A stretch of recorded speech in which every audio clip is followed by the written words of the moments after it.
शुभम करोति मंगलम। प्रभु श्री राम की कृपा आप सभी पर बनी रहे। मैं रूपाली श्रीवास्तव आप सभी का हार्दिक स्वागत करती हूँ, अभिनंदन करती हूँ हमारे YouTube channel astro solution point और रूपाली श्रीवास्तव में। आप सभी स्वस्थ रहें, प्रसन्न रहें, ऐसी मेरी मनोकामना है। तो आज हम चर्चा करने वाले हैं वट सावित्री व्रत के विषय में।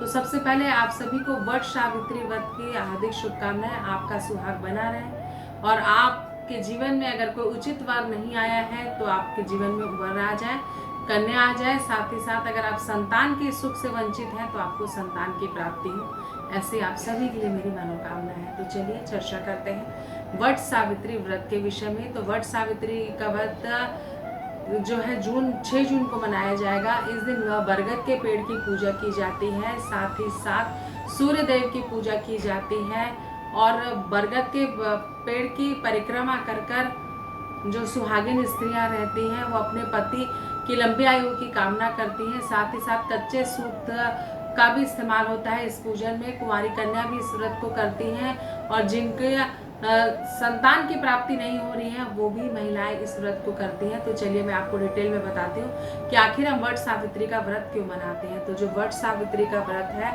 वो जो सावित्री थी उनके पति के प्रति उनकी इतनी निष्ठा और भक्ति थी कि उससे प्रसन्न होकर उनके मृत पति को यमराज ने जीवन दान दिया था। वो अपने पति के लिए यम से लड़ गई थी और उसी दिन से वट सावित्री व्रत की पूजा की जाती है अपने पति की अकाल मृत्यु से बचने के लिए।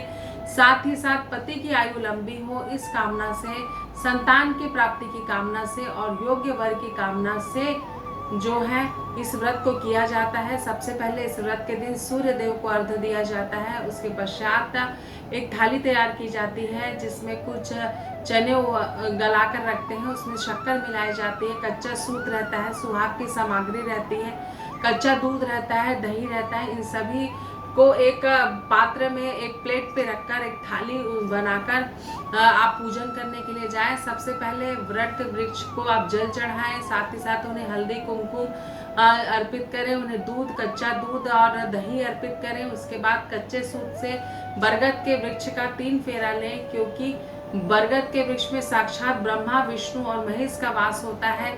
अगर बरगद की परिक्रमा की जाए तो हम अकाल मृत्यु के भय से तो बचते ही हैं, साथ ही साथ ब्रह्मा, विष्णु और महेश की कृपा भी प्राप्त होती है। इसके पश्चात बरगद के जो फल रहते हैं उनका जेवर बनाकर कच्चे सूत में बांधकर पहना जाता है। साथ ही साथ परिक्रमा के पश्चात सावित्री देवी को सुहाग की सामग्री अर्पित की जाती है। कच्चे चने का और जो गलाकर हम जो प्रसाद बनाते हैं उस प्रसाद को बरगद के पेड़ पर चढ़ाया जाता है और उसी चने को प्रसाद के रूप में ग्रहण किया जाता है। तत्पश्चात जल ग्रहण किया जाता है। इस दिन आप चाहें तो उपवास भी कर सकते हैं, नहीं तो जब तक आपका पूजन संपन्न ना हो आपको जल ग्रहण नहीं करना चाहिए।